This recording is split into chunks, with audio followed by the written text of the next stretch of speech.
എന്ന് പറയുമ്പോൾ നമ്മളുടെ മനസ്സിൽ ആദ്യം വരിക സിഗ്നൽ ഇല്ലാതെ ബ്ലോക്ക് ഇല്ലാതെ നമുക്ക് സഞ്ചരിക്കാൻ കഴിയുന്ന ഒരു റോഡ് എന്നുള്ളതാണ്. പക്ഷേ മണ്ണുത്തി ഇടപ്പള്ളി ദേശീയപാതയിലെത്തിയാൽ നേരെ മറിച്ചാണ് കാര്യങ്ങൾ. പല ആളുകളും വളരെ രോഷാകുലരായാണ് ഇവിടെ ടോൾ നൽകി പോകുന്നത്. കാരണം മറ്റൊന്നുമല്ല, അത് നമുക്കിനി നേരിട്ട് കണ്ടു തന്നെ മനസ്സിലാക്കാം. ഈ വഴിയിലൂടെ മാതൃഭൂമി ന്യൂസ് സംഘം സഞ്ചരിക്കുകയാണ്.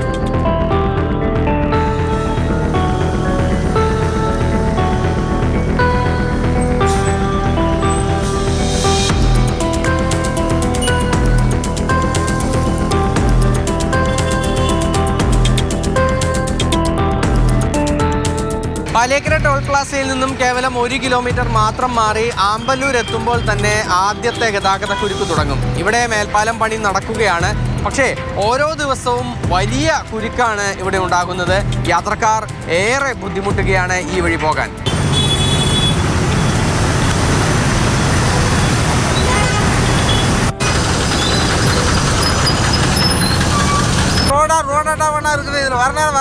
കേരളാവേ വരാൻ വന്നിട്ടാണ്. ரொம்ப பாருங்க 3 மணிக்கு எடுத்த வண்டி அங்கமாளியில் மணி பேலாம் 5:15. റോഡ് നേരെ ആയാലാണ് ആൾക്കാർക്ക് വില ഉണ്ടാവുള്ളൂ. ഇത് നാളൊരു മരണം ഉണ്ടായിരുന്നു ഇവിടെ വണ്ടി കയറിയിട്ട്.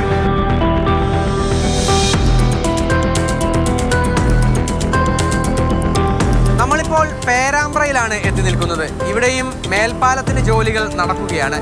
ഇതിലൂടെ പോകുന്ന യാത്രക്കാരുടെ ഏറ്റവും ഗതികെട്ടൊരവസ്ഥയാണ് നമ്മൾ കാണിക്കാൻ പോകുന്നത്.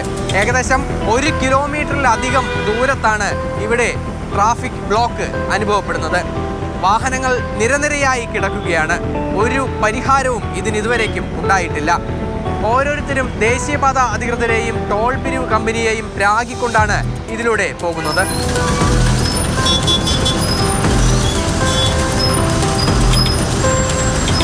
ഗതാഗതക്കുരുക്ക് മാത്രമല്ല, വളരെ അപകടകരമായ രീതിക്കും ഇവിടെ ജോലികൾ നടക്കുന്നു. നമുക്ക് ദൃശ്യങ്ങളിൽ കാണാൻ സാധിക്കും, വലിയ ആഴത്തിലുള്ള രീതിക്കാണ്, കുഴിയൊക്കെ എടുത്താണ് ഇവിടെ റോഡ് പണി നടക്കുന്നത്. അതിനാകട്ടെ വാഹനങ്ങളൊന്നും തന്നെ അപകടത്തിൽപ്പെടാതിരിക്കാൻ വെച്ചിരിക്കുന്നത് വെറും പ്ലാസ്റ്റിക് വീപ്പകളാണ് ഇവിടെ വെച്ചിരിക്കുന്നത്.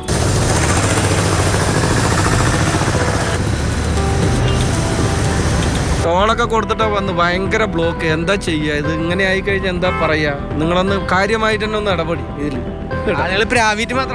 അത്രേ ഉള്ളൂ. അല്ലാതെ ഇത് എന്താ ചെയ്യുക? ഇത്രയും പൈസ കൊടുത്തിട്ട് ടോൾ കൊടുത്തിട്ടല്ലേ നമ്മൾ വരുന്നത്. അതുകൊണ്ടാണ്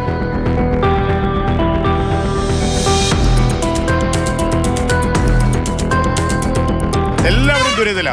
എല്ലാവരും ഈ ടോളും കൊടുത്ത്, അന്യായ ടോളും കൊടുത്ത് ഈ വണ്ടികൾ മണിക്കൂറുകളാണ് എന്ന് പറഞ്ഞാൽ തൃശ്ശൂരിൽ നിന്ന് പാലിയേക്കര ടോൾ ഇപ്പുറത്തേക്ക് കടന്നു കഴിഞ്ഞാൽ അങ്കമാലി എത്തുമ്പോഴത്തേക്ക് ഒരു വണ്ടി 4 മണിക്കൂറിൽ സമയം പിടിക്കുക. ഒരു രീതിയിലും ഇവിടെ ജനങ്ങൾക്ക് ജീവിക്കാൻ പറ്റാതെ അത്രയും ദിവസമായി. ഉച്ചയ്ക്ക് 2 മണിക്ക് ഇറങ്ങിയതാണ്. ഇപ്പോൾ സമയം എത്രയായി? 5 മണിയായി. ഇതാണ് അവസ്ഥ. ഇനി ഇവിടെ ടോളും കൊടുക്കണ്ടേ ഇവർക്ക്? ആരോട് പറയാനാ? ആരെടുത്ത് എന്ത് ഭരണം ഇവിടെ നടക്കുന്നത്? ഭരണം ഉണ്ടാ?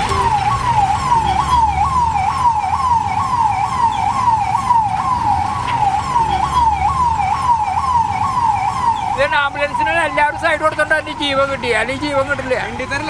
ആ ദണ്ഡിതരം തന്നെ ഇവിടെ ഉള്ളു. എപ്പോൾ നോക്കിയാലും അത് നടുവ് നിർത്തി വെച്ചതാ. പിന്നെ രണ്ടാമത് റെഡിയാക്കാൻ വേണ്ടി ഇത് ടോള് തുറന്നു കൊടുത്തു.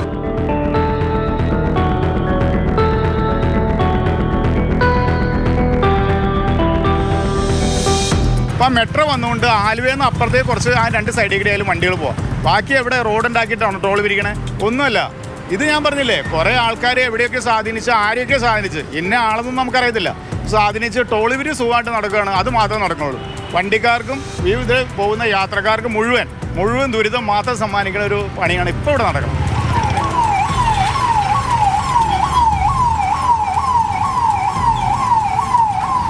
ഈ മുരിങ്ങൂർ ഭാഗത്തൊക്കെ ഞാൻ നടക്കുന്ന ഈ ഒരു വേഗതയിലാണ് വാഹനങ്ങൾ നീങ്ങുന്നത്.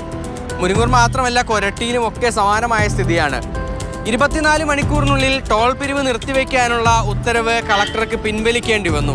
ഇതിനൊക്കെ പിന്നിൽ ആരാണ് എന്നുള്ളതാണ് ജനങ്ങൾ ചോദിക്കുന്ന ചോദ്യം.